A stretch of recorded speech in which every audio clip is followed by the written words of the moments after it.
Hey there, hey there, hey there. This is Chad Garber. Let's make sure the audio is not too loud. Hey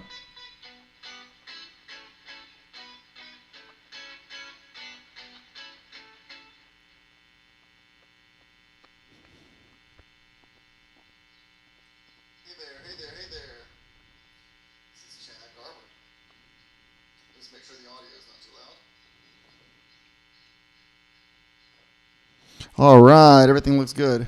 So in this video, my name is Chad Garber, and in this video, I'm going to show you, actually the video is called Very Important Chord Shape, and really I should say two very important chord shapes, and I might even change that. How hard is that to do? Can I change that like on the spot right this second? Two.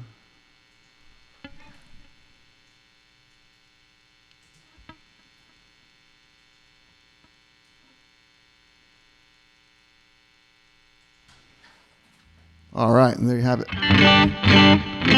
All right, so I'm going to show you. Let me refresh my page and see if at least it reflects the change.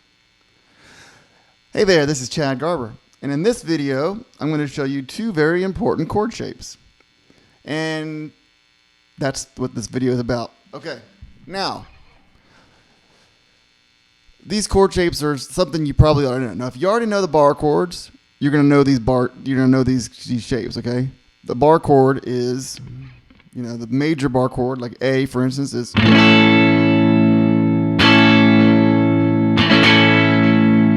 Sounds like a song. Rolling Stones. Oop, can't do that because I don't want it to be monetized, penalized. All right, so a bar chord shape is. That's a major A bar chord. Minor A bar chord. Actually, it's major. If you don't know this thing already, I don't know why this thing went off. The video went off for a second. But anyway, so all I'm doing there for the A major bar chord, I'm taking my pointer finger and putting it over all the strings of the 5th fret. Then I'm taking my middle finger and I'm putting it on the 6th fret of the G. I'm taking my pinky and putting it on the 7th fret of the D, and then I'm taking my ring finger and putting it on the 7th fret of the A. And then the pointer finger is over that first E too, so it's.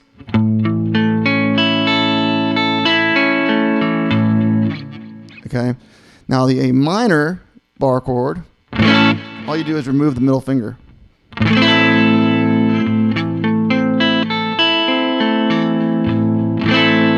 Okay, so that's the A. So that's a bar chord, and that's major bar chord and minor bar chord. Now these two bar chords are where this shape I'm going to show you is from, and it simply is a major. The shape is the shape of an F, like a regular F, but moving it up as the bottom of the bar chord. So in other words, you're playing the same thing as you would be playing on a bar chord, but you're just going to be doing the last half of it. Starting with the D, I guess the last 3/4 of it, whatever. So that shape is. Now this thing always says, please use a free keyframe frequency of 4 seconds or less. Currently, keyframes are not being sent often enough, which causes buffer. I don't know how to change it. So anyway, hopefully it's good enough. So I'm just basically to summarize this video, the two chord shapes I'm going to show you are the second part, the 3/4, the bottom of both bar chords, the A bar chord and the major bar chord and the minor bar chord. Okay, the major and the minor. And so, like I said, the major is basically you're going to do an F. If you don't know what an F is, what I do is I take my ring finger, I put it on the 3rd fret of the D, my middle finger, put it on the 2nd fret of the G, my pointer finger on the 1st fret of the B and the E, or if you don't want to play the high E, you can do those just on the B, but ideally you want to hit both those chords. There's 4 strings, that's an F. You just take that F and you put it where the A bar chord was. Now it might not seem like a big deal, because if you can do bar chords, you can do these chords anyway, but there's something about playing them differently that gives you more freedom. First of all, you have to have pretty good hands to be able to, you know. And what you're noticing is that every finger is already used. Got no more fingers left to do anything. With this shape, I got some fingers left over. So again, so that's the A shape, or I keep on saying A. That's the major shape I'm showing you. It's an F, just slid up the neck based on where the root is on the low E string. So if you're on a G, it's again just like this, but just taking those 4 notes, the 4 strings, and putting your fingers in a different configuration, which gives you some freedom. The second one is the same way. If we go back to the A, you know, you just take what I do is I can take my pointer finger, put it over the 5th fret of the D, G, B, and E, take my ring finger and put it on the 7th fret of the D, and then I just play those 4s. So then you got major and minor chords right there for any song. But again, having your fingers in this different configuration is helpful. Okay. Okay. So also note that you can also just hit the 3 strings. You can also just hit the D, G, and B, and leave out the E. Just don't strum it. If you strum it, you got to pick it. But the cool thing about the high E on these chords, you can add like a pinky, for instance, on the for the A. You can add a pinky on the 7th fret of the E and do a little pull off. And so I've neglected these chords for a lot of my guitar playing time, but everybody uses it, and now I'm realizing how powerful it is. I use it all the time now, but Jimi Hendrix used it. You can hear that. I don't want to play it because it's going to demonetize me. So just add that little pinky.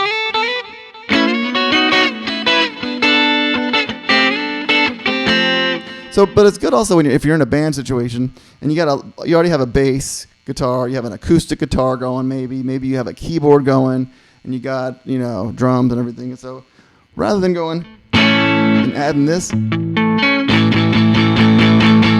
which is sometimes fun to do, but sometimes you're just gonna kind of bleed into everybody else. You can just go, and it kind of sticks out more. You know what I mean? So again, there's all kinds of different things you can do with these chords.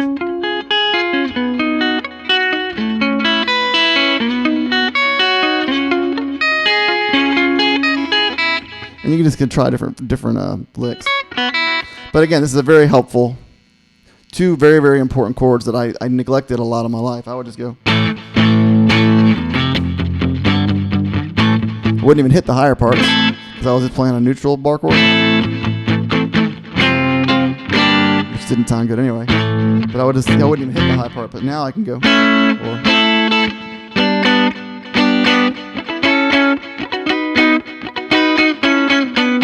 And it might sound cheesy kind of for a little while, but once you start improvising using that chord shape, things can come alive. Like if I use a different sound.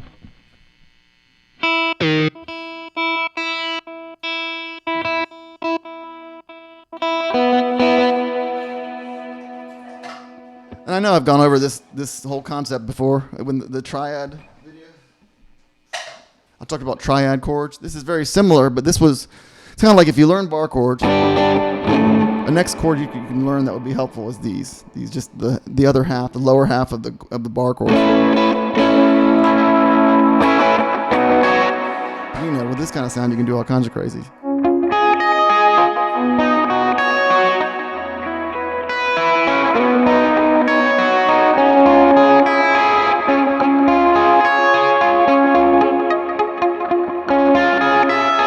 And depending on what song you're playing, you can do all kinds of crazy. But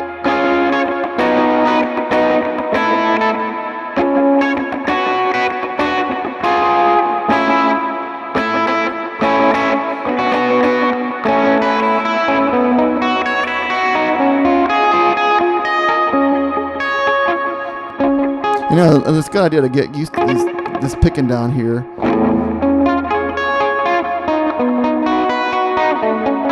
Because there's really distinctive high notes you can hit, and instead of just hitting the chord, you know, the bar chord, or even if you're just instead of doing this.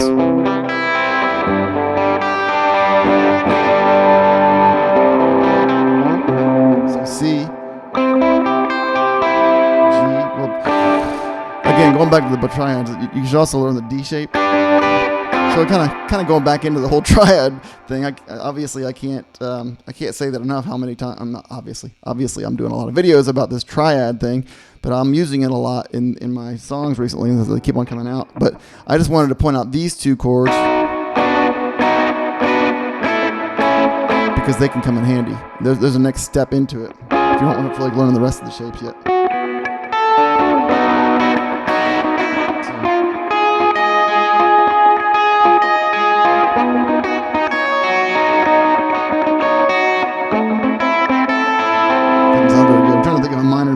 Progression. But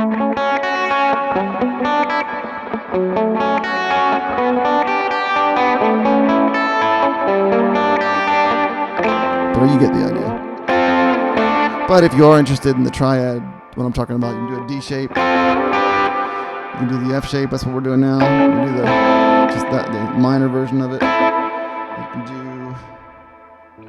Those are the main ones. You can do that one, which is see F shape, move down to the lowest three keys.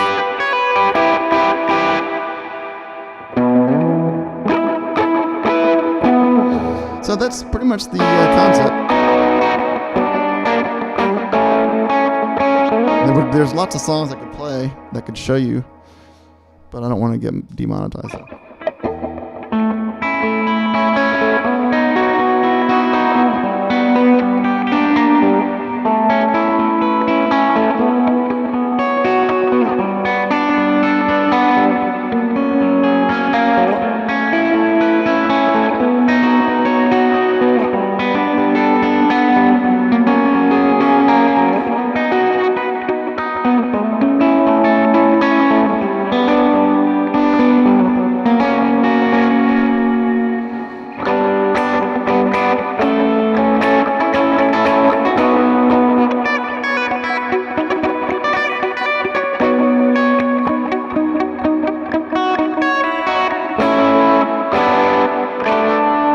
That is the video. Thank you so much for watching. It's a short little video, but it's a short concept. So the chords are the two shapes, the two very important shapes, are basically the last four strings of both bar chords, the major bar chord and the minor bar chord.